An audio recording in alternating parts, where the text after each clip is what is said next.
All righty. So super excited to be here with you guys. And you have no idea what you're getting yourself into. I'm actually really passionate about helping people really succeed in life with whatever they want to do. And I want to kind of share my story of where it's all started. I pretty much own YouTube.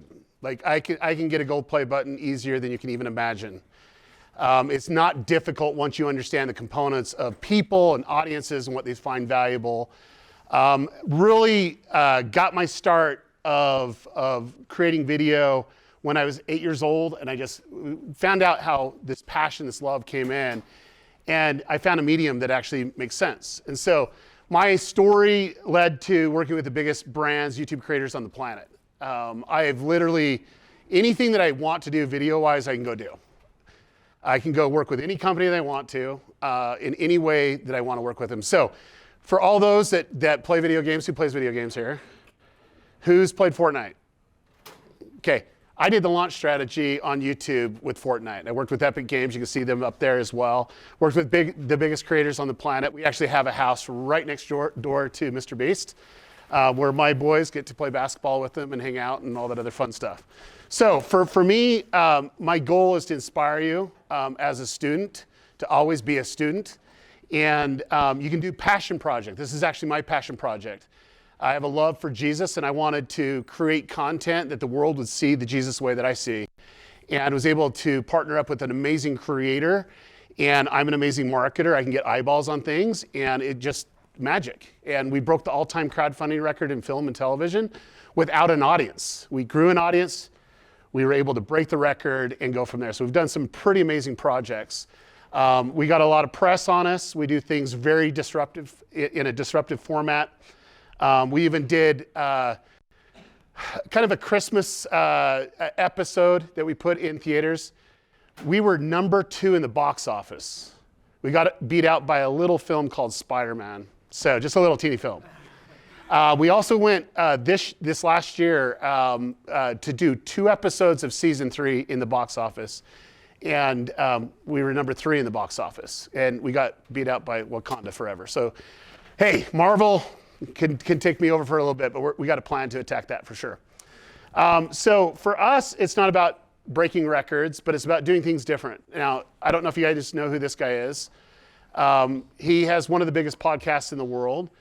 And when you do creative things, people talk about it, right? But they just made their own app. And so they just went and they made an app called The Chosen, and you went to that app and you watched that show. And I believe it got, millions upon millions of views. And it's a series, and it was they did all the ad behind it. They did all the very word of mouth. Today I want to talk about following your passion. And whatever your passion is, I really don't care. You got to figure out what you want. And I thought about what could I actually teach you that would actually give the most relevance for whatever you want to do. I know that some of you came here because I did startups. Some of you come here because I've done YouTube. Some of you came here because I know Mr. Beast and you want to get his cell phone number so you can ask for money, right? But the reality is the thing that I want to give you is by far the most valuable thing that I can give you, which is clarity. When you have clarity, you can change the world. And when you can follow your passion and not the money, it actually will make the biggest difference. So I want to give you a personal story of when I met Mr. Beast for the first time. So Mr. Beast, like 6 years ago, had about 4 million subscribers. I get this DM on Twitter, and he's like, hey, dude, you want to get on the phone? I'm like, sure. Like, I knew who he was. I keep my ear low to the ground. And we jumped on the phone and we started talking, and I really started to resonate with his vision that he had. And he goes, dude, tell me where you're at right now. And I'm like, well, I'm in Dallas, Texas. I'm doing some prep work for a TV show that I'm working on. And he goes, I will be there in 6 hours. Like, you're not going to be there in 6 hours. And sure enough, he was there in 6 hours. Now, here's the thing, and I want to explain where this comes into consideration of what you need to do. When I met him in person, we geeked out for about 6 hours. And the first question I asked him was like, what do you want to do? What do you want to do? He said this, I want to become the biggest YouTuber of all time. He had 4 million subscribers. And I says, how are you going to do that? And he goes, I don't know, but we're going to figure it out. And I'm just obsessed with becoming the biggest YouTuber of all time. And so he had a passion to do that. Now, as he's been able to grow, he doesn't want to become the biggest YouTuber of all time because guess what, guys? He's the biggest YouTuber of all time. Okay?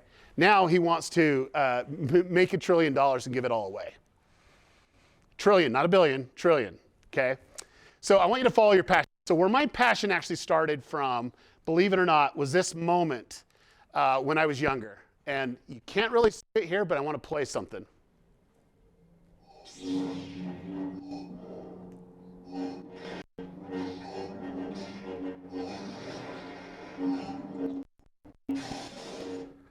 So I was in the movie theater, I was young, and I saw this come out, and I'm like, oh man, I want to make movies. I want to do this. Like, that was so dope.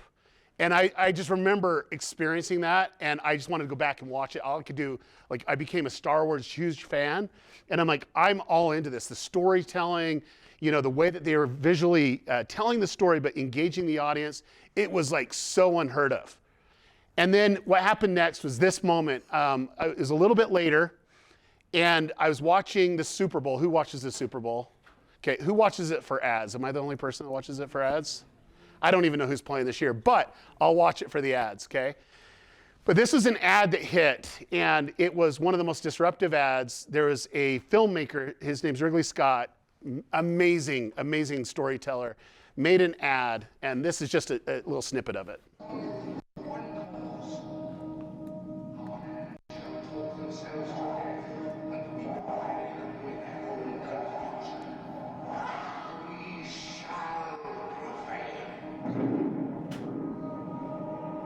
On January 24th, Apple Computer will introduce Macintosh, and you'll see why 1984 would... Okay, so anyway, doesn't mean a hill of beans to you guys, but you guys are born on computers, all that other stuff. Like, this is the advent of computers are coming out. And this was so disruptive. All the ads was never done like this in the Super Bowl. And this actually was only seen once. Lawsuits were coming in from the writers of a book it was George Orwell's book called 1984. It's a really interesting book. I'd encourage you to read it. But this actually made me start to love ads. And then this ad campaign came out. And there was a restaurant chain that was trying to compete with McDonald's and Burger King. How do you actually compete with that, right? Is it product? Yes, it's product. But it's about getting people to know what's going on. And I saw this, like when I saw this, it just kind of blew me away. But it's a very big bun. Big fluffy bun. It's a very big fluffy bun. Where's the beef? Some hamburger places give you a lot less beef on a lot of bun. Where's the beef? At Wendy's. okay, so we had no YouTube back then, but I got a VCR and I'd record the ads and I'd like to show people. But that was one of the funniest ads I've ever seen in my life. And ultimately there was a Dunkin's Donuts one with Fred the Baker. There was a series and I'm like, okay, I know now what I want to do. I want to make Super Bowl commercials. That's all I want to do. I want to create Super Bowl commercials. That became my obsession.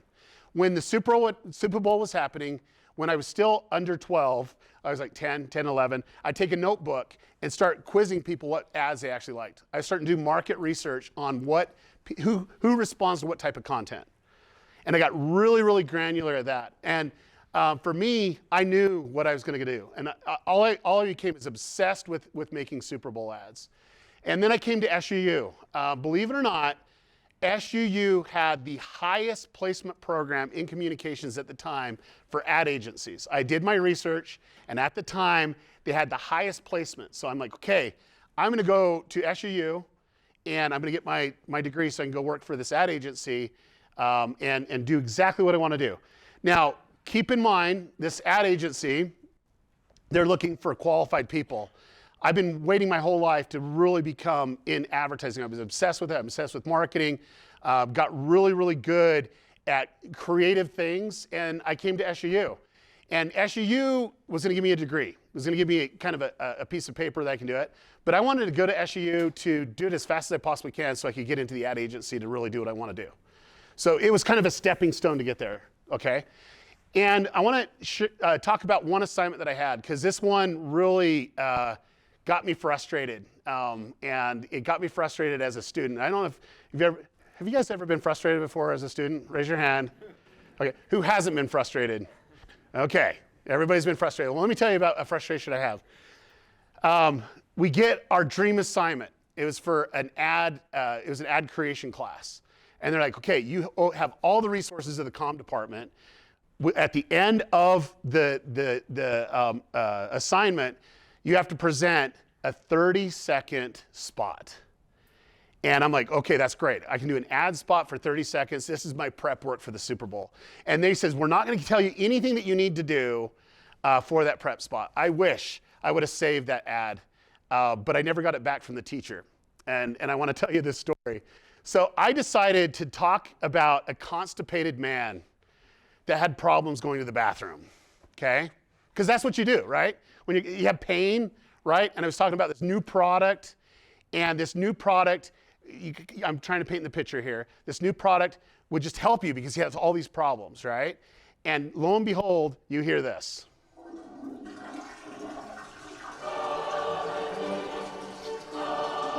Okay, so you get that, right? I got a C+ on that. Now, you didn't see the piece. It was actually really good. Everybody I showed it to, they were laughing. Tears would come down their face. They're like, this is the most engaging. And I got a C freaking plus. And I was pissed because it deserved it. I watched other stuff. It was the most boring piece of content I've ever seen in my life. It was like the worst thing ever. And here I got a C+. And I went to my professor and I says, what's going on? Can I have my ad back? And he says, no, I'm keeping the tape. And I'm like, why? He goes, well, it should never see the light of day because poop humor is disgusting. And this is what kills me. You degraded a masterpiece. And I said, do you know what? That's just your opinion, man. That's just your opinion.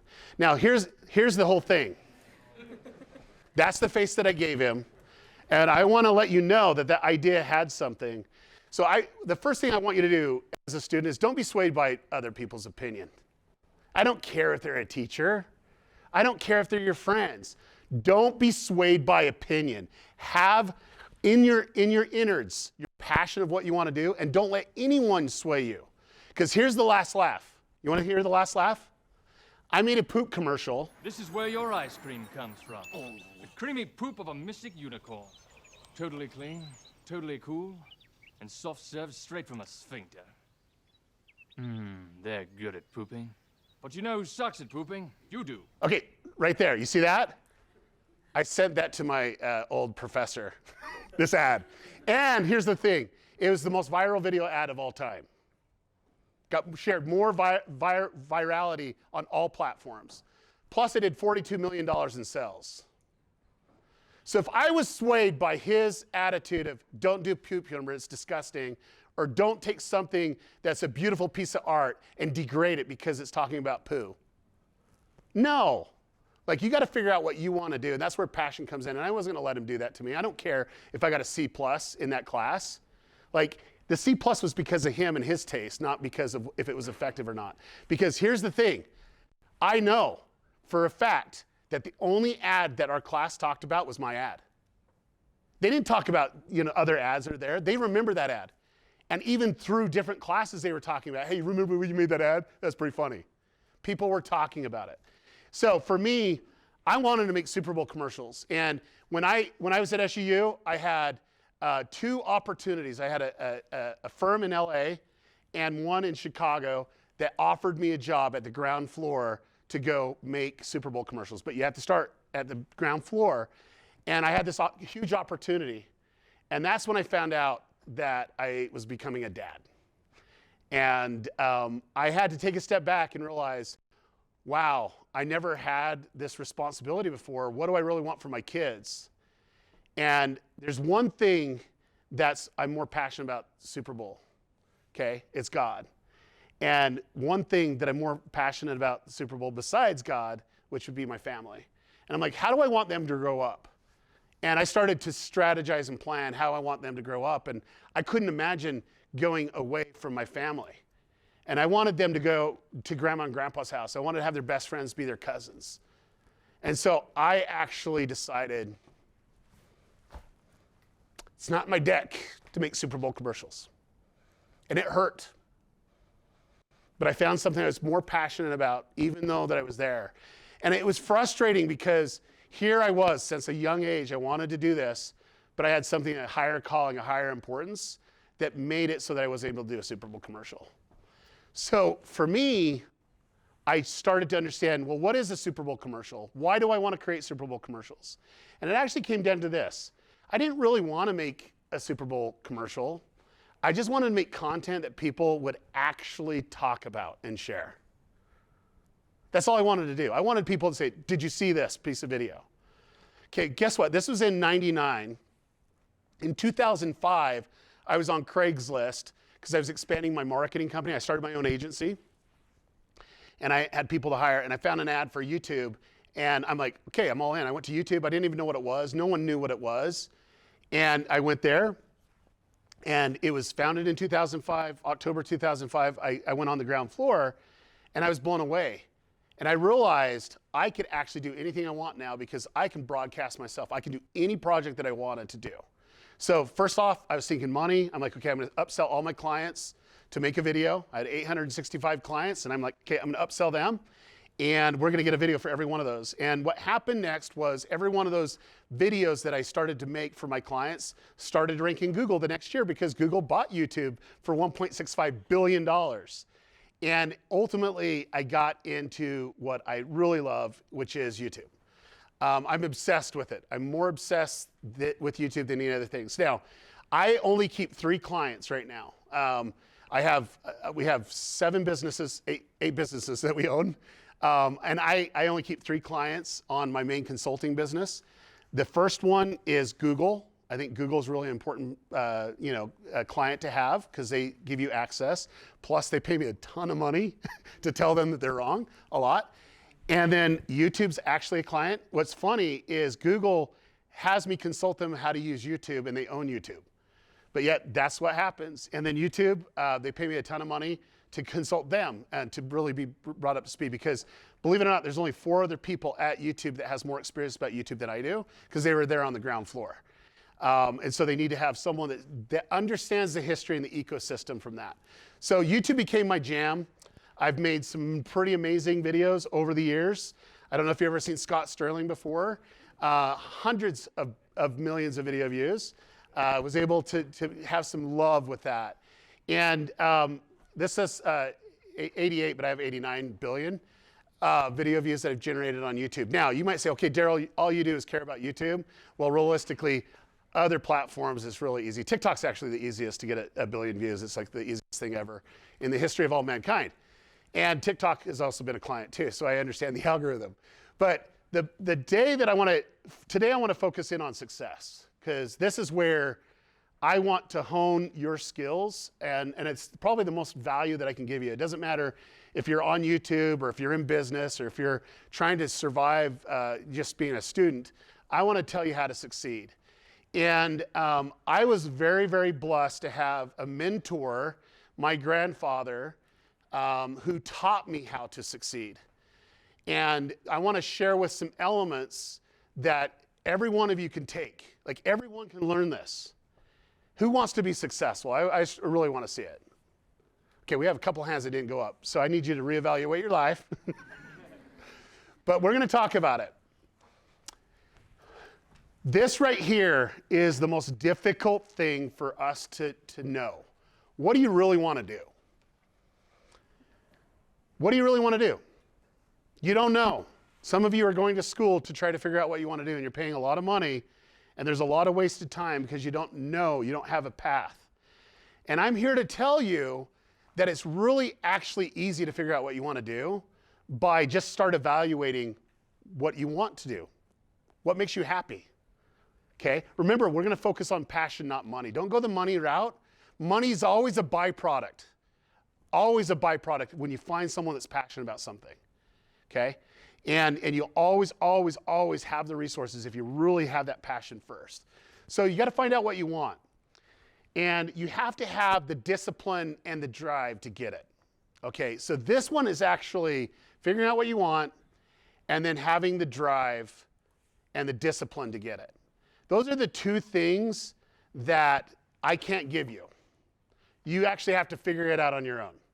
It's a thing that you have to really define. Okay, how do I actually know what I want, number one, and number two, how do I make sure that I have the discipline to make sure it happens? Okay, is there anybody in sports that did high school sports? Do we have any state champions here? We have a state champion at all? State champion right back there. What sport? Football. Okay, do you think you'd become a state champion as a team if you never showed up to practice? You didn't hit the weight room? How much time did you do prep work before a game? Like per week. Yeah. Okay, and that was as a team, right? How much prep work did you do by yourself? At least another 5 hours. Okay, so you're like really being dedicated. Now, the great thing about team environment, you don't have to be super talented if the team's working as a team to really succeed, right? It's true, it's true. But you got to have the vision of what you want. You got to have the vision and the drive. And so this one right here is something that I can't give you. You have to be able to develop this. And I think everyone can develop it, but you got to know what you want first. Because if you want it, then you can have the passion and the drive and the dedication to get it. So I wanted a degree, a 4-year degree. How long does it take to get a 4-year degree? 2 years. 4 years. I got it in 2.5 years. 2.5. That was my whole 4-year degree life. Do you know why? Because I had the discipline and the drive and the goal to get it. SUU is one of the only places that would actually work with me and let me take the load to do it. I got a 4.0, but to get the load of what I wanted to do. So they were willing to work with me, okay? But you have to have discipline and the drive. Okay, so how? How do we get this? How do we actually go through this process? Well, it actually comes back down to this: vision casting and goal setting. Now, you might say, well, where are we at? Like, I thought he was going to talk about YouTube. Like, I really don't care what you want to do. If you want to be the biggest YouTuber of all time, if you want to create content, if you want to go start your own business, you have to have vision casting and goal setting. And I want to go through my process of vision casting and goal setting. I've been able to accomplish a lot in my life because of these two truths. And I want to share with you what I actually do. And I can tell you, when I found this out, I made a goal of 136 things I wanted to do before I'm the age of 35. And I got all of them before the age of 35, actually my 20s when I got them. You can do anything you want. You just got to figure out the right way to do it. So vision casting and goal setting. So this right here gives you the ability to change the world. I truly do believe it. I think when you have the right type of vision and you have the right type of goals, which I'm going to show you how to get the goals, you can actually change the world. And it's all about having a few principal things. So for me, I want a better world. I want people that see and have a vision of a better world. And I want people that has the determination and the drive to make this world a better place. Well, how do we do it? How do we do it? Could be through an app. It could be through content. It could be through a business idea. It could be through government. It could be through law. Whatever you want. Let's just try to figure that out, okay? So these are the questions that I do. I'd probably take out your phones, take pictures of these. I'm telling you, this is gold. This is gold. When you when you're making vision casting, you're asking a couple questions. What impact do you want to have on the world? Okay, I want to know what type of impact I want to have on the world. I'm going to give you a very specific case. I don't normally do this publicly, but I'll give it to you as soon as we get through the vision casting. Okay, next, what do you want to be known for? Okay, be/known for, okay? What do you want to be, or what do you want to be known for, okay? And ultimately, the last one is, where do you want to be in 3 years? So those are pretty vague, right? You'd have to come up with it. Well, let me give you one. I want to give you an exact one that you can appreciate, okay? Who watches YouTube? Okay, so there was a kind of TikTok-esque app called Vine. You probably don't even remember Vine, okay? You remember Vine a little bit, maybe? And Vine shut down because it wasn't commercially feasible. They're spending billions and they couldn't figure out the monetization model. And they had all these content creators like Zach King and the Paul brothers that invaded YouTube. And they started to create content. Well, there's two brothers that I really despise, okay? And they were the fastest growing channel to 10 million subscribers. The first one was. And they were doing bad pranks, deplorable things to humans. They were sassy, and they were ultimately inspiring the new creators to become more like them. If you want the views, you got to do the pranks. You want the views, you got to do deplorable things to humans. Okay, here's the difference between a lot of people in the world and myself. I actually said, in a vision cast, what impact do I want to have on the world? Well, I want to inspire more creators to not be like the Paul brothers. Okay? I wanted creators that would actually do goodness. The next thing is, what do you want to be known for? Well, I want content to bring light and not darkness. I don't want to do deplorable things. I want to uplift content. The next, where do I want to be in 3 years? This is, I want to inspire the biggest YouTuber of all time to be that light, to be that beacon, that gold standard of YouTube. When I did the vision casting in July, and I went through this same process, who showed up in my DM on Twitter? You want to take a guess? Mr. Beast. Guess what happened next? When he came to Texas, he goes, I want to be the biggest YouTuber of all time. I was looking at some of his content. I'm like, dude, some of this is cringy. Some of this is like, it's really bad. Like you're doing some pretty bad things. You're saying bad things that can get you canceled. This is before canceling was a really big thing. And I'm like, you gotta like really focus in on good. And he goes, well, let's kind of explain what to do. And so I showed him the data that when he gave away money to random people or made random people have a really good experience, he got 5x more subscribers. Same amount of views, but he got more subscribers. I go, if you want to be the biggest YouTuber of all time, you got to stop doing this other stuff and focusing in on your philanthropy side. Because I know you love it. You love to do it. And sure enough, that 3-year goal, guess what, guys? Like, is there really people looking at the Nelk and Logan Pauls as their prime example of who they want to be? No. They're trying to be the next Mr. Beast. And I know because I get people calling me and saying, I want to be the next Mr. Beast. And I'm saying, great. I want to help them. Make good content out there to the world. You look at Ryan Trahan, like look at Eric, Ryan Trahan. Eric got to 10 million subscribers in 2 years. How did he do it? He really found a really good piece of content.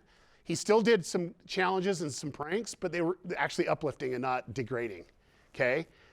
Gold standard, okay? So vision casting works. Okay, goal setting. This right here,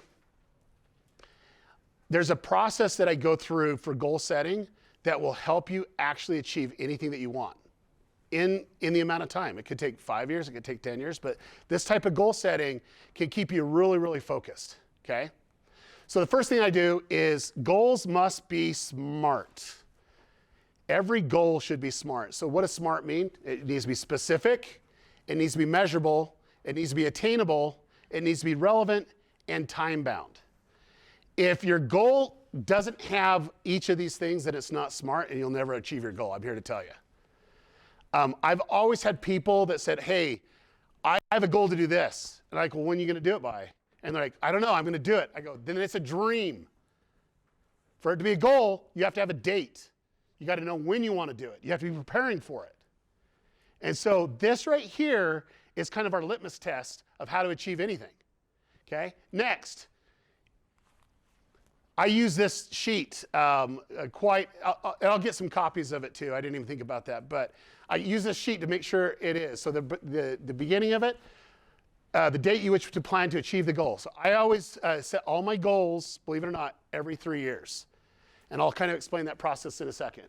What is your goal in one sentence? If you can't explain what your goal in one sentence is, then it's really not defined well enough. You really need to understand your goal in one sentence. This next one is the benefits of achieving this goal. I actually have a condition where I really don't care. When it's a goal, I want to achieve it. So there's no really benefits. Like, it doesn't motivate my internal being, but it does in a lot of people. It's like, hey, if I get this goal, then my life's going to be better in this aspect. I just want to achieve. I just want to crush it. And so for me to verify the goal is specific. What exactly will you accomplish? And I think if you write this down, so if it's in one sentence, you say when you want to achieve it, you talk about the benefits, and then you give very specifically, what do you actually want to achieve? And then going into it, next is measurable. How will you and others know when you have reached your goal? Now, I know that this seems kind of silly because you're like, well, because I got it, right? Well, believe it or not, there's a lot of people that when they goal set, they don't know how to measure it. And if you can't measure it, it's a dream. You have to be able to measure it. And so next is attainable. Is an attainable goal realistic with the effort and commitment? Do you have the resources to achieve this goal? If not, how will you get them? I want to put a pin on that one, because you might say, well, I can't do that goal because it's way unattainable, because there's no technology to take us there, or we're not there as humanity to get us there. I want to put a pin on that one, because when you have good vision casting, when you know what you want, you might need to break up this goal. This goal might be a 10-year goal or a 20-year goal. You might have to bring in some other 3-year goals to get you there, okay? Relevant. Why is this goal important to you? Hone in on the why, what matters. So like your passion, why are you doing this? Why are you going to dedicate a lot of your time, energy, and resources to achieve this? Why are you going to do it? It has to be relevant. And ultimately time bound, okay? Is that pretty easy? Easy to understand? I think it's easy to understand, but it's hard to actually do. That's where the dedication and determination, it comes together. And so for me, like I said, your drive and your dedication, I can't give you that. But if you want something bad enough, you'll actually do this. Now, I'm going to tell you how I'm a mean dad. Okay, my son's right here. Raise your hand, Logan. And I think I have another son right there. Okay, there's Thatcher. Okay, so we have a rule in the house is you cannot have a cell phone. Ooh. Wait, what? You don't give your kids cell phone? And I say you have to earn it. You have to earn your own cell phone. I'm not going to give you one. You have to earn it. And the only way you can earn it is not by paying for it. I'm not going to allow you to pay for it. Money's easy to do it, but you have to earn it. And so at the age of 8, what do you have to do, Thatcher? You have to start piano, right? Learn the piano proficient enough that you can play 18 hymns for your piano teaching in seminary and church, and then you can actually earn a phone. Okay, guess what magically happens at the age of 13? Does anyone want to take a guess? All their friends start getting cell phones, okay? And what happens is the drive is like, I gotta have a cell phone. Well, the only way you can get a cell phone is you earn it. You gotta start practicing the piano, right? And ultimately, I found when the drive gets kicked in, you'll see miracles. Now, I want to give Thatcher, I'm going to embarrass Thatcher just a little bit, because Thatcher is devious enough. He's more like me in different ways. He came to me and he goes, Dad, I don't want a cell phone. And I'm like, oh man, like, okay. All my plans is ruined, right? He goes, but I want a gaming computer. And I'm like, well, what type of gaming computer do you want? And he goes, well, I want to build it. And I'm like, all right. I mean, we can go from that. And I'm thinking, okay, if I can motivate him to finish the piano, then he'll actually do it. He passed everything off in 6 months after that. Just like this.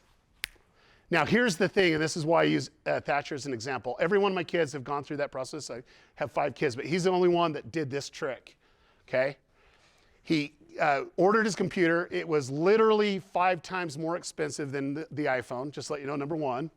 He put it all together, and he's like it was amazing, and he was like in his room trying to get it all established in a couple days. But what happened next is he went to his mom and says, hey, you know that old cell phone you're not using? Can I just get a SIM card? He got both an iPhone and a PC computer, okay?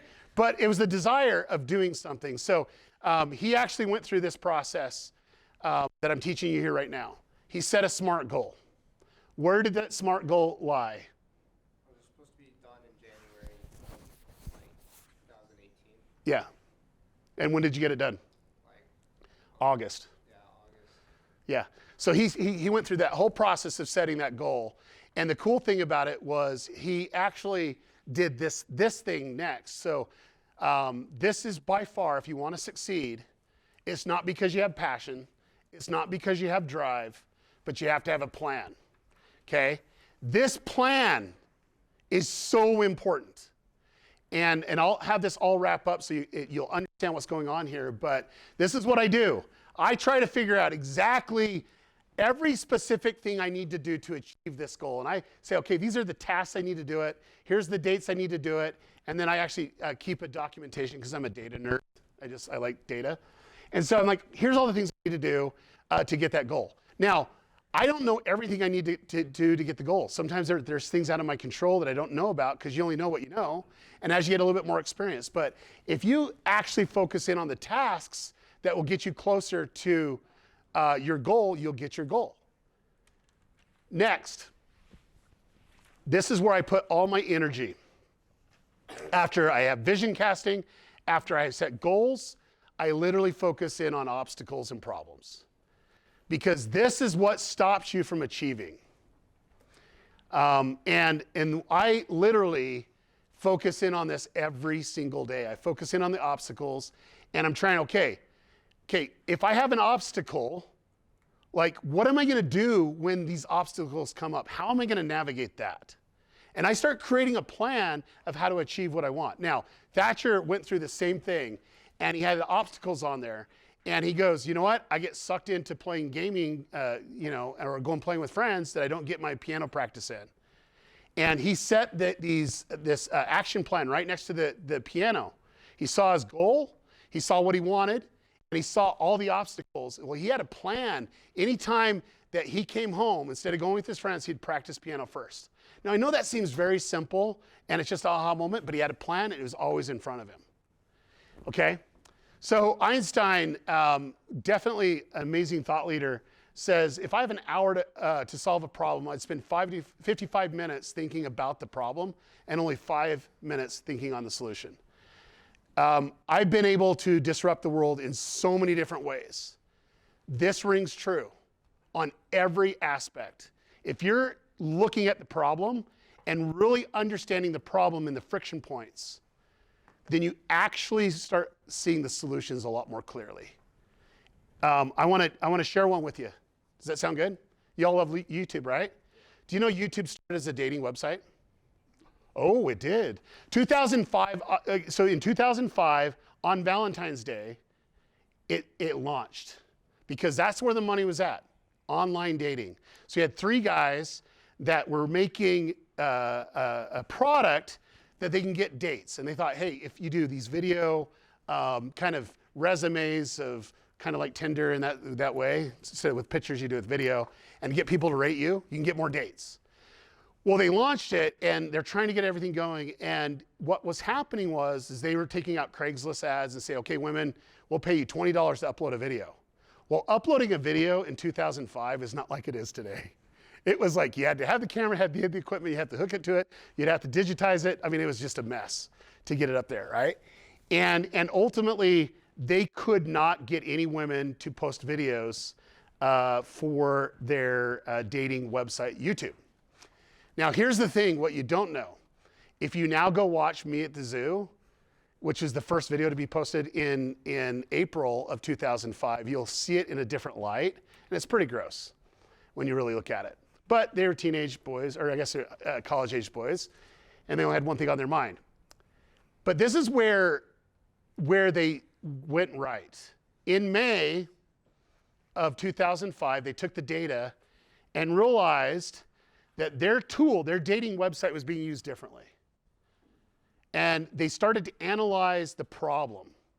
And they went into every little aspect of what was the friction point and why and what was going on. And they had all these websites all these videos of cats and doing cool snowboarding tricks and skateboarding tricks and all this other stuff, but they didn't have dating stuff. And they're like, the problem's this, the problem's this, the problem's this.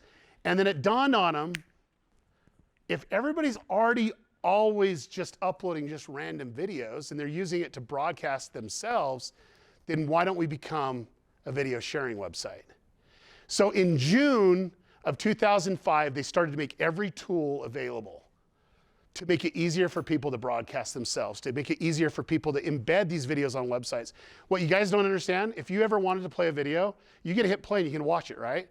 Well, the technology to make that happen happened in 2005, believe it or not. Before that, you hit the play button, you had to wait all the way till it loaded it on like really slow internet. Okay, really, really slow internet. It's like 3G, but like take 3,000% slower. And you had to load the internet and then it would play. It was called buffering. It was like the worst thing ever. Well, on YouTube, you could hit a button and it'd automatically play. That was like revolutionary, right? And the next thing was that they basically launched YouTube with all these tools, and that's where they became. Now, let me tell you how they got to $1.65 billion, okay? The CEO, friend of mine, got drunk on a stage, this is no exaggeration, and says, we're gonna make it so everyone can make money on YouTube. He was drunk. And his team says, what the freak did you say, Chad? You know, what was going on? And he goes, yeah, everybody's gonna make money on YouTube. Now we gotta figure it out. So because he's like half hungover or whatever, he created the YouTube Partner Program where people that were uploading the videos would be motivated to upload videos. And they could make money and they could make a living. And that actually was introduced in 2006, and then in 2007 it became more of a standard, and that's where people like Mr. Beast can make hundreds of millions of dollars off of YouTube, okay? So this is how you achieve all your goals. This is really everything you need to do. Like I just gave you the framework. Now let me tell you what I do every July. Every July, I try to take a little bit more time off. I know I have some family reunions, and I like to get up early and I like to go for walks, and I just want to think about a couple things. And so in July, I actually try to figure out, what I want. So I do vision casting, okay? And I'm like, what do I want to be? Where do I want to be in 3 years? What do I want to do in business? What do I want to do with this specific business? What do I want to do with this specific relationship? What do I want to do spiritually? Where do I want to be? And I really, really focus in on that. I don't set goals at the beginning of July. I just try to get the vision of where I want to be. And then I start honing in my goals at the end of July to basically say, okay, these are my goals. Did they pass the test? Well, are they smart? Yes. I never do my action plan in July because I don't want to be discouraged for something that I want. I want to be able to have the vision, set the goal, but I don't want to say, oh, I got to talk myself out of what I want, okay? Then this is what's different. From August to December 31st, I spend about an hour a day figuring out my plan of how I'm going to get it. And I start creating my action plan. I look at all my obstacles, everything I showed you, I go through. All my obstacles, what's going to stop me, and where I need to be. And ultimately, when you really break that down, it gives you clarity. Guess what happens magically January 1st? My 3-year goals become activated. It's been 6 months of really focusing in on this, really refining it. And then guess what? My previous 3-year goals become my 2-year goals. My previous 2-year goals are now my 1-year goal. My previous 1-year goal is my 6-month goal. And guess what my 6-month, I already have an action plan for. I've been creating it for over 2.5 years. But all my goals literally lead to each other. They literally do. Every little thing that I do is very strategic of how does this feed this? And I'm getting goals to go something bigger. Okay, remember what I told you about? I wanted to create opportunities for YouTubers to be different than the brothers that I don't want to name, okay? I started a conference. It's the biggest conference in the world. All the YouTubers come in and we share with each other the latest strategies and techniques. Like literally, like if you ever seen what we have on stage, go check it out, it's Vid Summit, but who you see we have on stage and they just walk in the halls, you'd be amazed. And so for you to really achieve what you want to achieve, I want to talk about this next thing because it's probably outside of your vision, casting, and goals, the most important thing, okay, which is this. You got to surround yourself by the right people. There's a person here at SUU that I would do anything for, and it's not my son. Okay, his name's Steve Lisenby.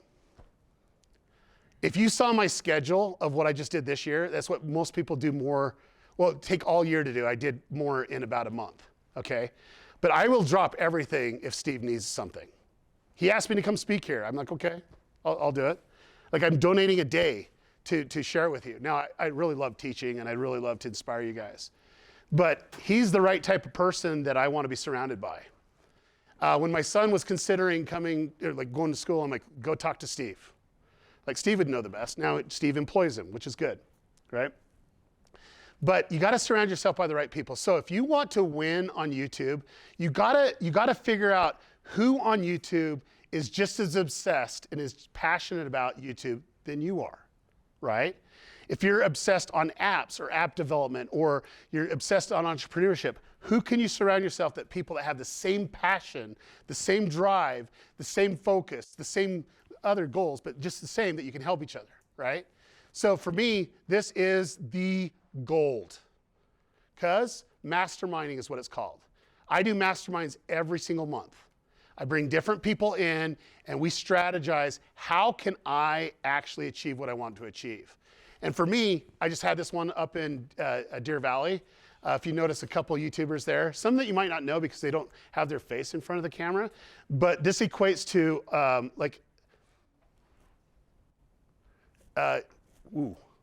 almost 1 billion subscribers, just sitting right here, okay? Mark Rober, really interesting guy.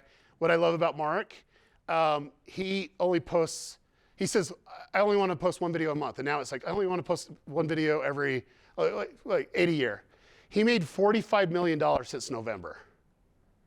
Why? He had an opportunity to look at a problem, he had a solution, he had the audience, and he leveraged it where he has these science kits that he sends out. Why did he space him out so? I'll talk about that when we get to Q&A, is that okay? Okay, so masterminding, strategizing with people that get it. Now, what do? You want to be able to ask these couple of things. You want to share what you are doing in your plan. You got to confide into somebody. Don't share it with people that don't share your passion. They can't give you good advice. Oh yeah, just do hard work. What? No. Maybe you need to understand this differently, or you need to repackage the way you're thinking about this, and oh, this is actually not a good idea. Do you realize before Mr. Beast sends one video out that there's 3 people that he says, hey, would you take a look at this title and thumbnail? And does this video, is it any good?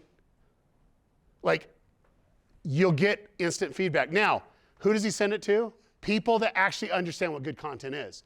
I get those texts all the time. And it's like, is this a good idea? No, it sucks. And then he just cashes that $1.5 million he spent on a video and he doesn't produce it. Or he'll go back and redo it. The video that he just released, helping 1,000 blind people get their sight, that was an idea he had 4 years ago and he shared it at a mastermind. It took 4 years to pull off, okay? Okay. The mastermind will poke holes into your plan. They'll say, you are thinking about this, but you're not thinking about that. If you give someone and you open it up and you say, okay, this is how you do it, that's amazing.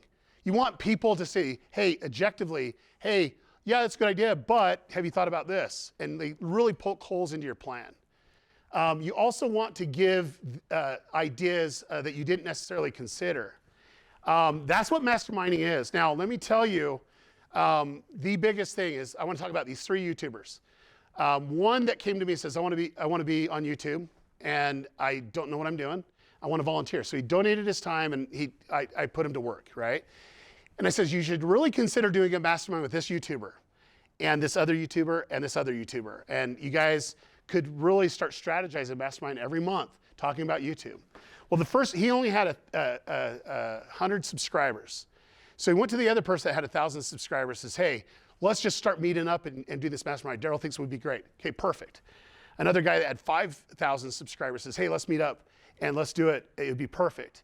And he goes, okay, that's great. So they had 3 people in this mastermind. The 4th one had 10,000 subscribers. And he goes, you guys are too small for me. I'm doing a lot bigger than you're doing. And he became so arrogant that he didn't join that mastermind group. Okay, here's what's interesting. Guess who hit 1 million subscribers first? That 100 subscriber channel. He did it in 3 months. He now has about 20, 25 million total off of all of his channels. Guess how many subscribers the other 2 channels have? They're well over 8 million apiece. Guess how many that person that had 1,000 subscribers or 10,000 subscribers have? They don't even have 500,000. Who lost out on that opportunity? If you surround yourself by passionate people and get people to be objective, that's going to help you really succeed with your plan. But you got to know what you want. You got to be passionate about it. You got to set goals and a plan to get there. But then you need to have accountability. You have to have accountability. And for me, this is the model, is understanding people that can connect you, that can engage with you, that can poke holes into it, and really help you achieve what you need to achieve. So this last thing is daily focus. I just want to go through what I do every morning. And then we'll just open up for a quick Q&A because we're out of time. But daily focus. When I get up in the morning, I have very, very specific sacred time. I get up and I go through a routine where I pray, I read my scriptures, and then I focus in on one thing. One thing. I review my vision. Where do I want to be? I just review it. I go through that very, very specifically. And then next, I review my goals every single day. And then I look at, hey, I imagine where I'm going to be achieving those goals. I really do take this in of, hey, I'm thinking about it, and this is where I want to be. What do you think I'm doing and focusing in on all day? What do you think? Do you think I'm going to be distracted from what I really want? No, I'm starting my day out right. I'm starting my day where I'm looking at my plan. I'm seeing the obstacles. And I realize that people asking for my attention, it distracts me from my goals sometimes. Jackson is my PA. Say hi, Jackson. Hi. Okay, come on. Can you say hi, Jackson? Hi, Jackson. Hi, Jackson. Okay, what pisses me off more than anything else in life? Wasting time. Wasting time. How much time do you waste of mine in a day? Depends on the day. Yes, but it gets me mad, right? Yeah. You didn't know that until you understood this process. Every minute is accounted for. Every minute is accounted for of what? Achieving my goals. Believe it or not, being here today is actually achieving a goal that I have. Okay, so make sure that you take action every day. I really have you focus in on that. We do got some goal setting things that someone printed it out that they had it, which is fine. But I want to end on this. Outside of goal setting, outside of action plans, outside of masterminds, there's one thing that I always do every single day is I want to learn.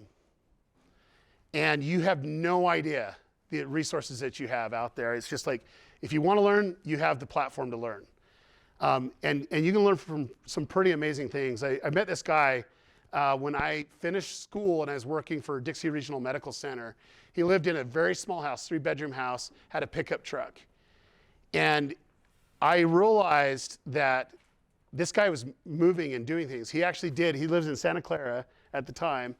He got him convinced to donate, it was like $20 million to the Dixie Regional Medical Center, and he was a billionaire. And I had no clue that he was a billionaire.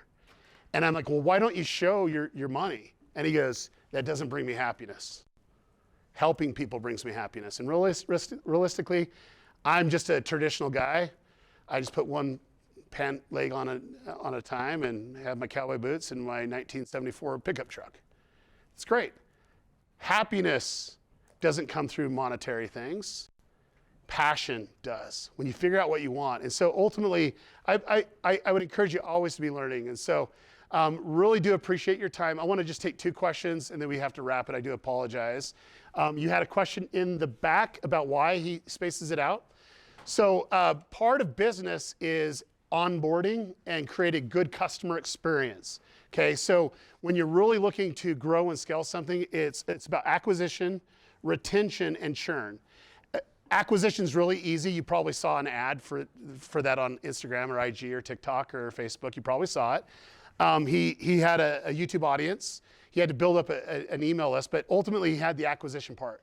The retention is actually the hardest things in subscription programs. They'll buy it and then they'll cancel. He's like, if I can create a better experience to actually have it, that they're looking forward to that project, and it's an experience. Every project's an experience. I'll have better retention. So he's looking and doing the test on that, because if he can minimize the churn rate, he makes more money. Does that make sense? Okay, another question. Let's get a female this time. No female questions? Okay, you rose your hand, but you're not a female. But there you go. Does your agency focus on the paid social? Are you running the ad campaigns, or are you just more focused on the creative? I'm focused in on making the person or the brand more money. And so ads is just a component of it, right? And so. Sorry, do you do like the omni-channel kind of thing, like marketing, SEO, like that, or just? So I do more content marketing, but then it's supplemented with ad strategies. And so, do you want to ask me what my ad spend is a month? It's about 15 million. Oh, by the way, did I tell you something? Never give up. I want to tell you this. I've always wanted to make a Super Bowl commercial. Guess what next year? I just got approved to make a Super Bowl commercial. Okay, seriously. You have no idea. You have no idea how big a deal that is for me. So for me, just never give up. Thank you guys. Appreciate it. Oh, thank you.